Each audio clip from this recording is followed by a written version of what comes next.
I need to look at me when I read it. I took very much. I thought about this hard and long, and I wanted to make sure my notes are good. You ready? Go for it.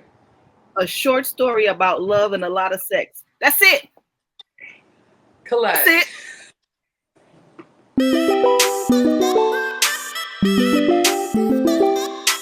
Happy Thursday, and welcome back to another episode of Pero, Podcast with Collette. Yeah. The gorgeous Collette, y'all. And me, Liz. Today, we're going to be doing our October wrap-up. It was not an eventful month for either one of us. But we had a month, so we will talk about it.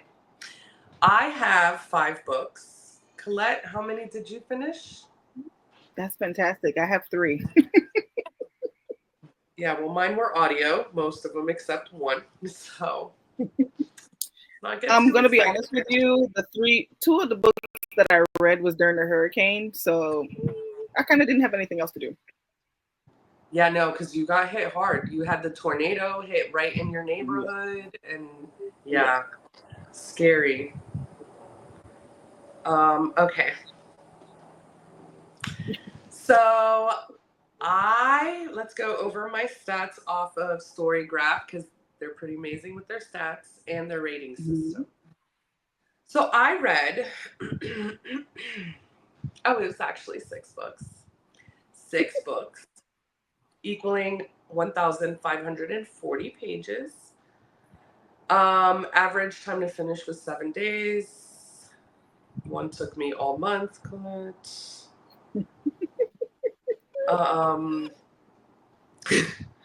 My mood, the biggest one was mystery, and then it was lighthearted. Pace was fast and medium. Let's see, all of them fiction. Genre, romance, mystery, and fantasy all got equal. They're all even. I did 1 book and the rest were audio.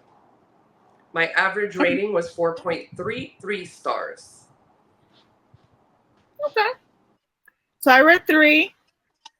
I think this is the least long. You guys, I was in a hard slump. Huh? I don't know if I would say it's a reading slump, but when I look back at my book Marie from last year, apparently I did the same thing. September and October, I didn't read much, so it might be the season for me. So I read 3 books totaling 962 pages. It took me an average of 3 days to finish the books. That's crazy because it's 31 days in October and I only read 3. The majority of my books were fast-paced. My biggest mood was actually 50-50. Dark and lighthearted. What else? All fiction, because why would I read anything else? I read my genres: erotica, romance, fantasy, and contemporary. I don't know. I'd just like to point out 2 of my books were print and 1 was digital. So proud of you. I am so proud of you. Yep. My average rating was 3.42. Yeah, okay. Let's get into it. Liz, do you want to start with you? Yep. So I did an audiobook. It was one that Ali Hazelwood released, and it's only available on audio. It's called 2 Can Play by Ali Hazelwood. And this book follows Viola, who's a female game designer. And she has the opportunity to design a game based on her favorite series that she bonded with her father with. And she has to do this with someone who has made it in Ali Hazelwood fashion, of course. Someone who she's like, that man wants nothing to do with me. He's rude. He doesn't talk to me. I don't know what I did to him.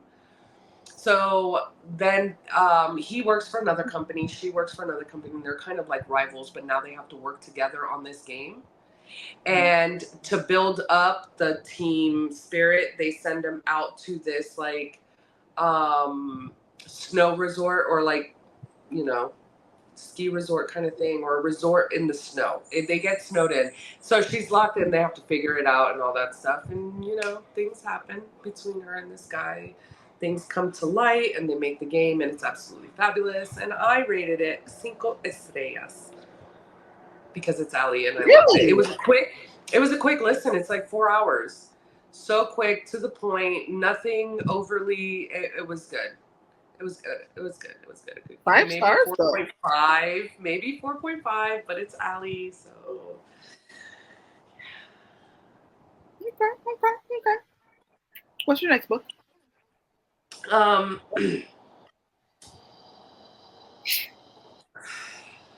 So that one, the one I just did, was not on Audible Plus. You got to use the credit for that one. This one was on Audible Plus, and it's called Sprinkles and Sea Serpents by Danielle Garrett. Were you telling me about this book? Yeah. That it annoyed me. I'm just like, I don't even know. Like, it's just dragging. It's taking forever. Yeah. I think let's see here. Hold on one moment, please, guys. Uno momento. I rated that one, I think it was 3 stars. Where you be at? Yeah, 3 stars. And this is thanks to a series of unfortunate events and one backstabbing frenemy. Home is exactly where I'm headed, back to Winterspell Lake, the small community in eastern Washington where magic runs rampant and humans are outlawed. Faster than you can say hocus pocus, I'm unpacking my bags and settling into the guest room of my parents' house, trying to ignore the creeping sensation that I'll never break free again. The one thing Winterspell has going for it's the sweets shop in the center of town, a bakery filled with magical creations. Fuck the description. This girl gets bamboozled at her job and she has to leave and drive all the way back home. When she gets there, she's known as like a pariah because she could speak to animals. There's these killings going on by the lake and they think it's a serpent that's doing it. She meets the serpent, she talks to the serpent, she tries to figure out there's some monster killer that they hired to find the monster who's killing the people, and it's a mystery. And her parents own a sweets shop that they do, you know, whatever. It's a mystery. She's trying to find out who's killing these people. They think it's an animal and that she may be behind it because she can talk to animals. It was a cozy mystery. So it was Dr. Dolittle mystery. It was I've been like, okay. I just like the whole time I'm like, am I gonna finish it? Like, am I gonna stop? Am I gonna stop this? Because it just took forever to get to anything, and then the end, it was like, bloop, done. That's your empathy, and this is why I be telling you sometimes your empathy is affecting you. Because me, I DNF a book with a quickness. I'm like, I'm done. I'm not doing this. You know what? Alana gets on me for being too nice. I think I'm also too nice with books because a book will sit on my shelf like, I'm going to read it. I'm going to finish it. I'm going to finish it. I'm going to finish it. Am I going to finish it? About 3 books I'm looking at right now that's in my line of sight that I'm like, nah, I'm done. I'm not going to go back. Yeah. What's your let you read one of yours now. So one of my books, well, the first one I read was Say Less, Cap and Mo by Talina Tillman. I gave that 3 stars. Oh, please. I wrote notes. You ready? I need to look at me when I read it. I took very much. I thought about this hard and long, and I wanted to make sure my notes are good. You ready? Go for it. A short story about love and a lot of sex. That's it. Collette. That's it. 87 pages. The way they talked about this book, they hyped it up on Bookstagram. They were like, yo, this is beautiful. And they're so in love. And I love this man, the way that he loved her. You don't know anything that happened. You hear about a backstory. You don't get the full backstory. She gets beat up in the beginning of the book. She was like, oh my God, he used to be my best friend and the love of my life. I know I can call him. So she calls him. He comes and gets a little stupid ass. And then they fall back in love. And they have a whole bunch of sex. Nothing was resolved. 3 stars is generous. That's how I feel. let's go to your next book, Liz. Definitely. No problem. I'm right on it. I got it. It's okay. So my next book's an audiobook. It's called Technically Speaking by Michael Elliott. And just to be fully transparent and honest, and just the only reason I read this was because it was narrated by Keith Powers, and Collette is one of the casting members was Keith Powers, and Collette loves him. So I was like, oh my God, let me... Huh? What's the book? It's not his book. It's by Michael Elliott, but he's one of the... It has multiple... I'm going to read the description. It has their names in here. I sent it to you. What's the name of the book? Did you? Technically Speaking by Michael Elliott. Wait, you're the one that told me about it. Do you know? Wait. I was looking at my Audible and I was like, why do I have Technically Speaking? Like, why is this here? It's on Audible Plus, y'all, so there's no reason not to listen to it. It's a quick read. I think it's like an hour and a half, 2 hours maybe. Okay. Anyways, Collette, this is just proof on camera about how you pay attention to me. I feel like a neglected wife right now. Like, it's I refuse to admit to that. Okay, I personally think I just need ginkgo and I'll be fine. So please continue. The second word of the day. Right. Okay, so in this captivating and heartwarming romance from award-winning screenwriter Michael Elliott, Just Wait and Brown Sugar, and executive producer Queen Latifah, Oakland-bred Lavisha V. Gilliam, which is narrated by Coco Jones, is a determined single mother of an autistic son and a gifted aspiring coder. When V loses her job as a food service worker at the on-site restaurant at Grape Engine, a large Silicon Valley tech company, she's unable to pay for her son's much-needed specialized education. By twist of fate, mistaken identity, and her tech skills, V meets Troy Wilson, which is narrated by Keith Powers, the company's wealthy founder and CEO, and a wonderkind in the tech industry, who believes that V is a college-educated techie who works at his company. Fate meets V's raw talent, ideas, and work ethic, and both her career and romance bloom. But what will happen when V's true identity is revealed? Listen, it's only 2 hours. I think you looked it up? Is it only an hour and a half? Yeah, it's short. It's really short, and it was good. I enjoyed it. I think I gave it 5 stars. It was short to the point. It was good. I like the points that they touched. Yeah, I liked it a lot. You should read it. You should listen, Collette. You should listen to it. It's the fact that I really downloaded it, and I kept saying to myself, why do I have this book? I don't even remember why I downloaded it, and it was you all along. Like Agatha. You don't pay attention to me. Continue. What's your next book? Okay. So my next book is called The Girl Who Was Taken by Charlie Donnelly. It's a mystery. And I rated it 4.5 stars. Why do I know that name? I read one of their other books last month. Yeah. I like Charlie. Me and Charlie can hang. Okay. Two abducted girls, one who returns and one who doesn't. Bum, bum, bum. The night they go missing, high school seniors Nicole Cuddy and Megan McDonald are at the beach party in their small town of Emerson Bay, North Carolina. Police launch a massive search, but hope is almost lost until Megan escapes from a bunker deep in the woods. A year later, the best-selling account of her ordeal has made Megan a celebrity. She wrote a book. She didn't write a book. I'm just telling you. Her therapist wrote it and put her name on it. But she did the tour and all that because it's her story. So, anyway, I don't know if you need to know that, but... A year later, the best-selling account of her ordeal has made Megan a celebrity. It's a triumphant story, except for one inconvenient detail. Nicole is still missing. Nicole's older sister, Livia, a fellow in forensic pathology, expects that one day soon Nicole's body will be found and her sister's fate determined. Instead, the first clue comes from another body, that of a young man connected to Nicole's past. Livia reaches out to Megan to learn more about the fateful night, and other girls have disappeared, and she's increasingly sure the cases are connected.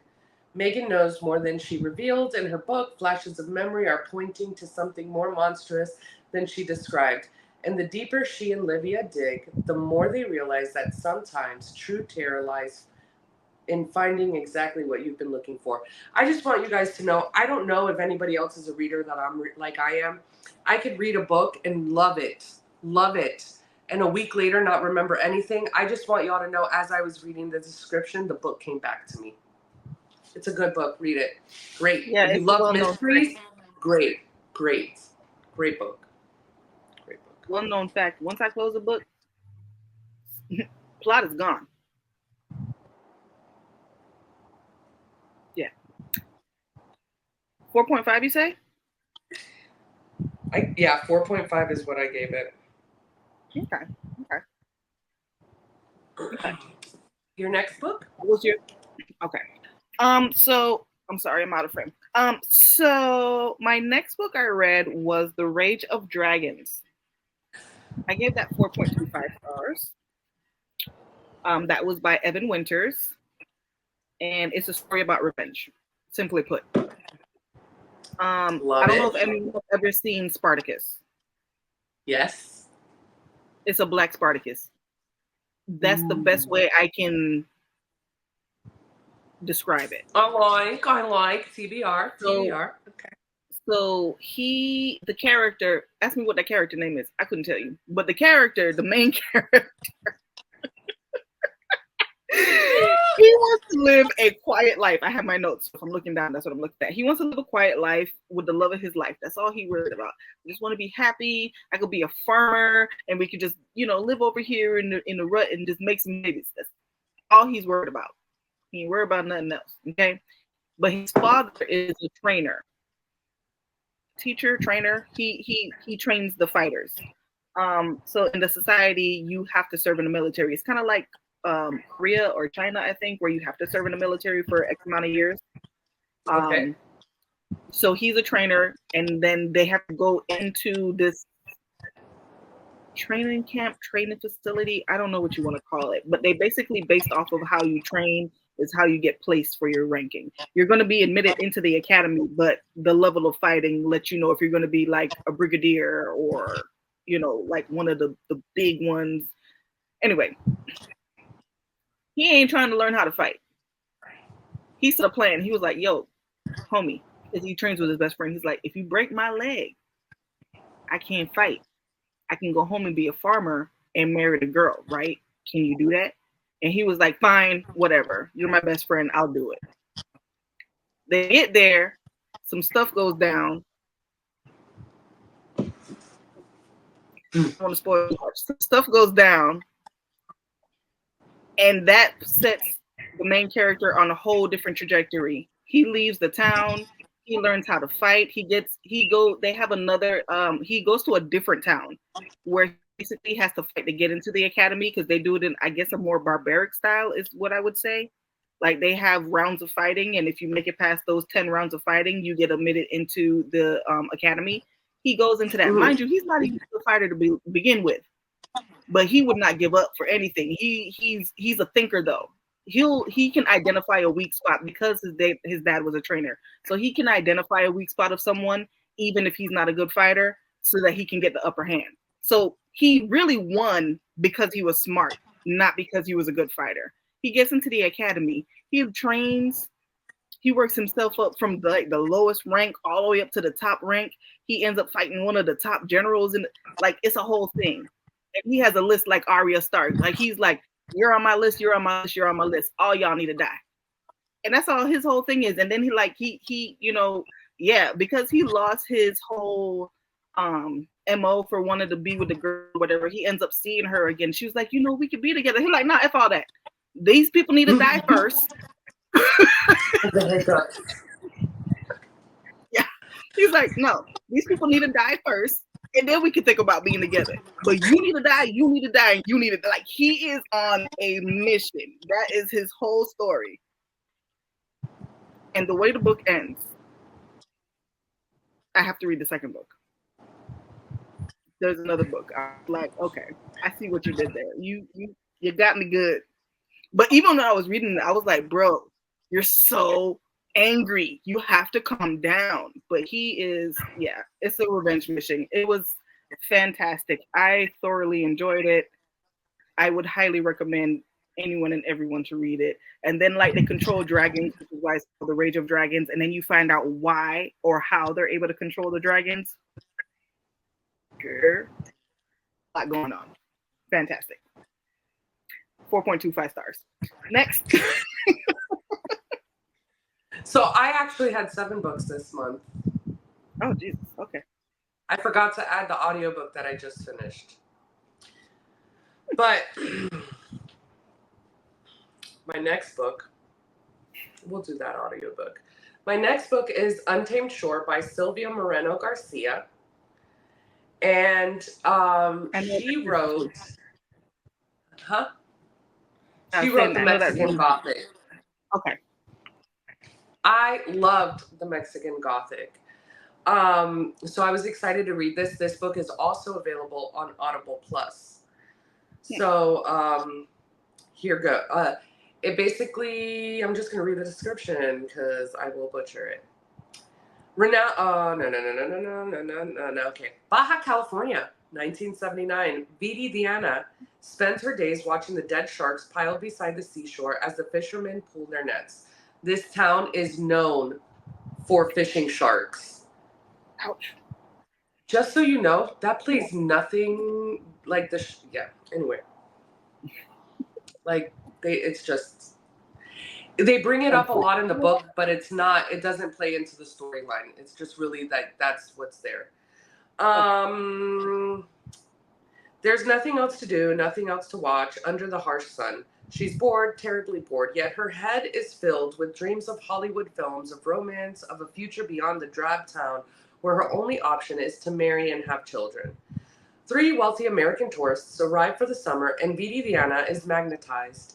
She immediately becomes entwined in the glamorous foreigners' lives. They offer excitement and perhaps an escape from the promise of humdrum future. When one of them dies, Vidi Diana lies to protect her friends.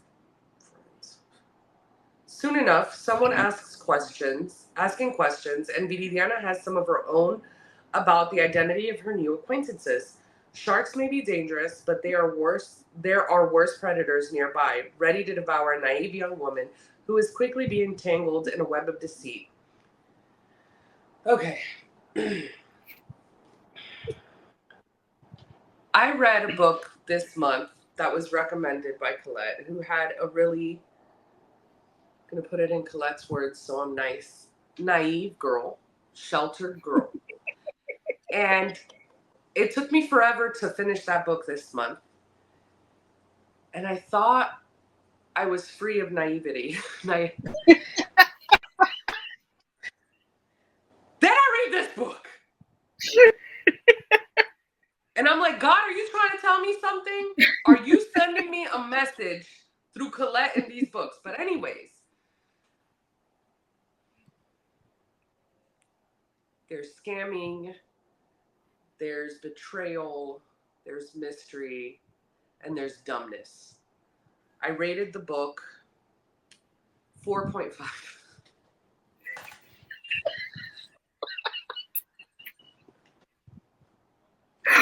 What?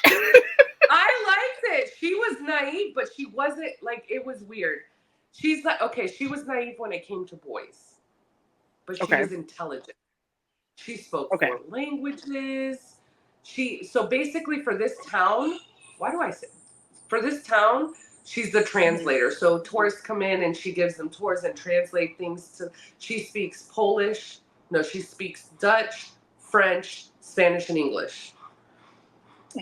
So there's death, mystery, scamming, love, kind of dumbness. Read it. I liked it. I enjoyed it a lot. I mean, enough to, yeah. And then my next book.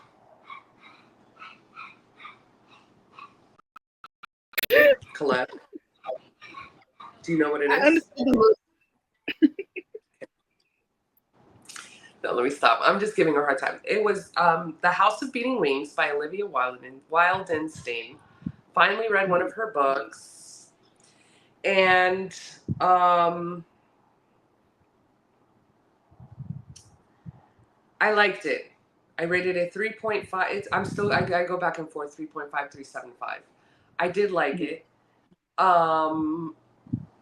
It also brought a lot of frustration, this book.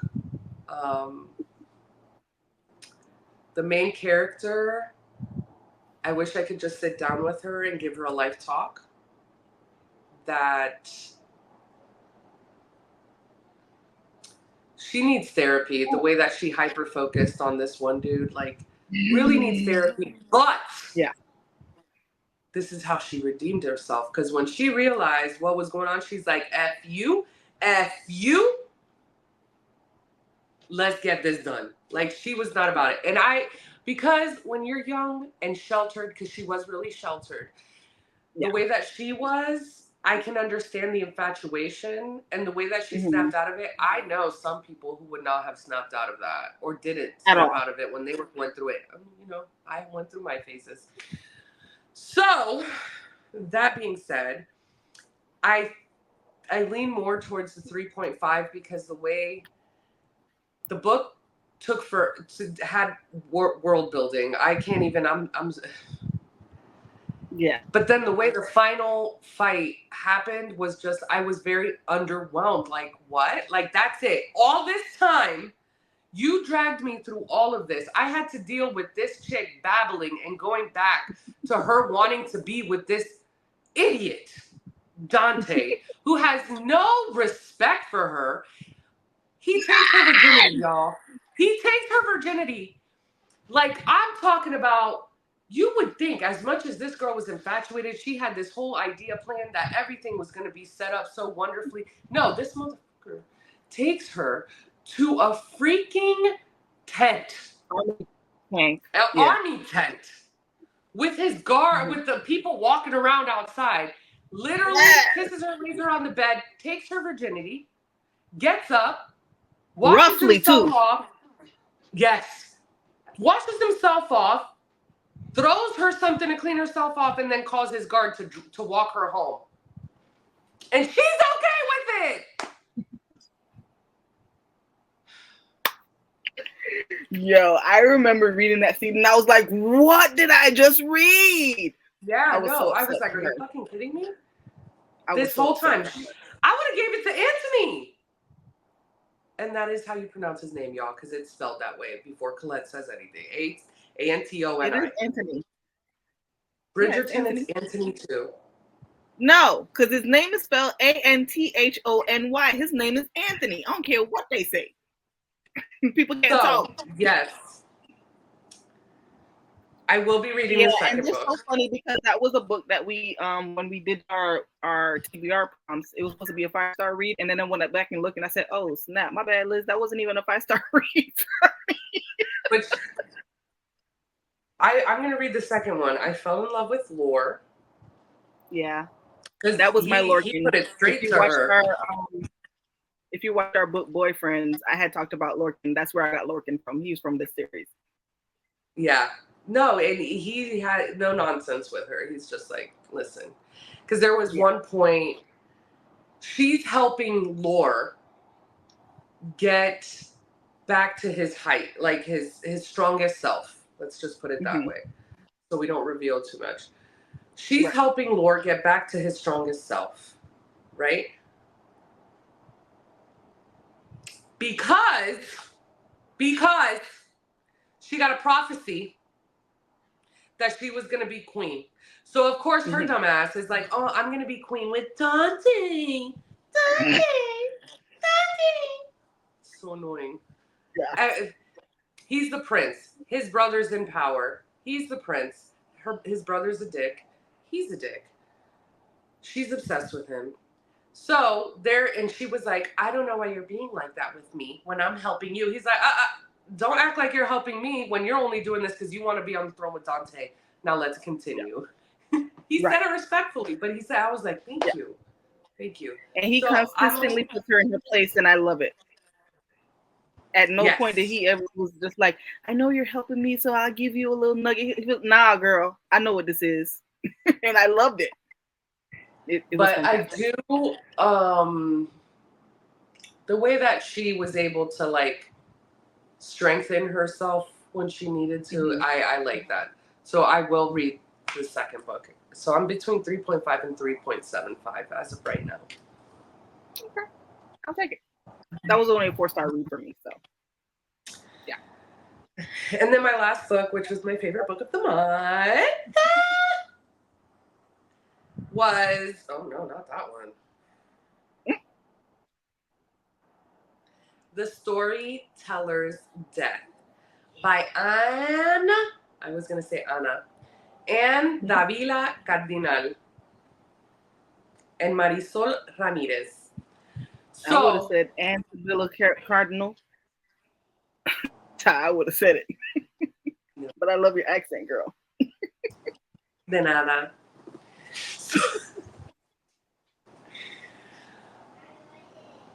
This book, I rated it 5 stars.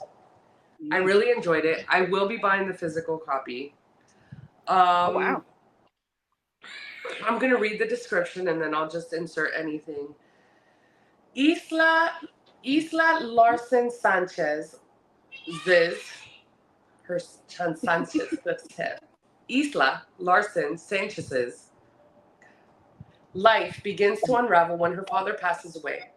Instead of being comforted at home in New Jersey, her mother starts leaving her in Puerto Rico with her grandmother and great aunt each summer like a piece of forgotten luggage. Yes, she starts going there in the summers. But I also want to say that she didn't just start going there when her dad passed away. She started going there for the summers, but they would go all the time before he passed away. So she knew these people. She grew up with these people. These are family. They're not strangers. Yeah. When Isla turns 18, her grandmother, a great storyteller, which in the Spanish culture they call them cuentista. Every family has that one person that has all the stories they tell at parties, at Christmas, whatever. Just stories of their motherland, family stories, and all of that stuff. It is then that Isla discovers she has a gift passed down through her family's cuentista. The tales of dead family storytellers are brought back to life, replaying themselves over and over in front of her. So basically, when her grandmother dies, she gets, like, she sees, okay, think Jumanji. You watch Jumanji, no? Classic Jumanji with Robin Williams? Yes. Yes. Okay. That's what she sees. Like, what the person who's died, their story comes to life like that. Like, it just comes out of nowhere. And like monkeys, her first vision, there was like monkeys. That's why I said Jumanji. Okay. At first, Isla is enchanted by this connection to the Sanchez cuentistas. But when Isla has a vision of an old murder mystery, she realizes that if she can't solve it to make the loop in, this seemingly harmless stories could cost Isla her life. It was so good. It touched it. So it's based, obviously, Puerto Rico. It's based back in I believe around the 70s. Mm-hmm. She figures out that once she sees these visions and she writes it down, not as the storyteller told it, but as it really happened, the visions go away. And the thing is that these storytellers, they only tell the stories where it makes the family look in a good light. So when she's getting these visions, yeah, because they don't touch on that in the, that just sounds super generic and like nobody even wants to read it. I get it. Yeah. So in the visions, she sees things that happen that the family's not proud of. The main vision that she keeps getting after her great aunt passes away, which is the aunt that she's closest to, is the story of her great grandfather having a struggle with a worker, and the worker dies, and she doesn't know, because they were like, they were in a struggle, and she just hears the gun, and then the grandfather dies. So she's like, did he kill her? Like, what happened? Like, why? What's going on? So a lot of family secrets come out. I don't think I'm doing justice in this description, but just Yeah, trust you gave in me what more, but I feel like the stuff you gave me can be viewed as spoiler. So I'm gonna say you're doing the best you can without spoiling it. Yeah, there is love in the book. There's growing up. She does have issues with her mom because once the dad passes away, the mom becomes an alcoholic, and she has to deal with that. Things come out later on. The mom was very badly treated by her mother. So the Isla's grandmother treated Isla's mother really bad. So there's a lot of like family ties to this spiritual, not spiritual, just ghosty, visions. Nothing's, you're not, um,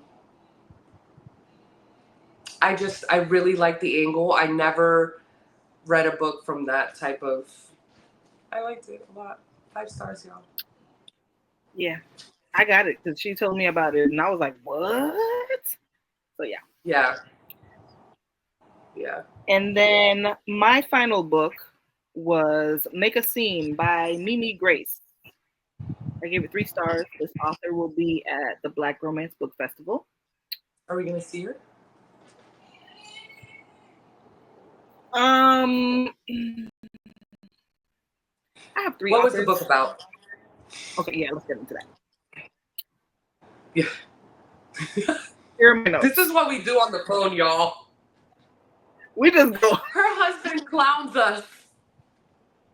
Yeah, Mike was like, "Babe, if I didn't know any better, I swear you and Liz were in a relationship because both y'all be on the phone. You hang up, you hang up, no, you hang up, no, you hang up." I'm like, "Shut up!"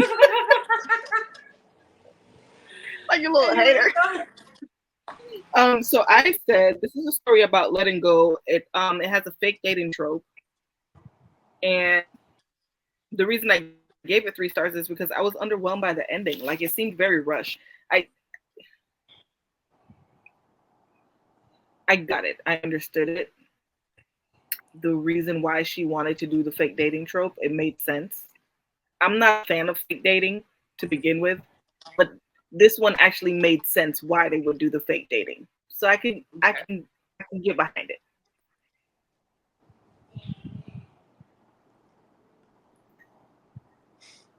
That's it. I can't even, like, I would recommend you to read it for yourself. It didn't work for me. I gave it 3 stars. It wasn't poorly written. Again, I just felt like the ending was rushed. And then when they got into their romance segment of it, I just felt like their underlying issue wasn't an underlying issue. So that's what killed it for me. Yeah. If that wasn't the issue, then I would have been like, if you had gave me a solid reason, then I could have gave you more. But I was just like, shut up. I don't care. So I just read it and finished it. But yeah, that was pretty much it for me.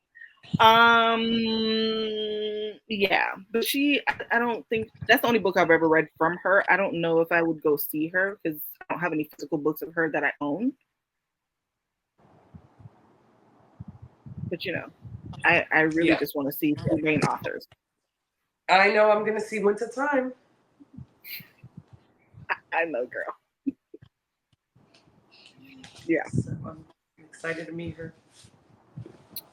So those are our books, y'all. Yeah. For October. Oh my God, is this the first month that I've read more than you? Yeah. Yeah. Yeah. But yeah, that's all of our books, y'all. Let us know what you've read. What were your top books of October? If you plan to read any of the books that we've recommended or that we've read. Please, if you've read any of these books, let us know what you think of them before. Let us know what your favorite and least favorite book in October was. Please, we thank you so much for joining us and for always being here to share these moments with us. Please follow us on all social media outlets: Facebook, TikTok, Instagram, YouTube. You better be on YouTube. Like, share, subscribe. And we will see you guys next week. Bye.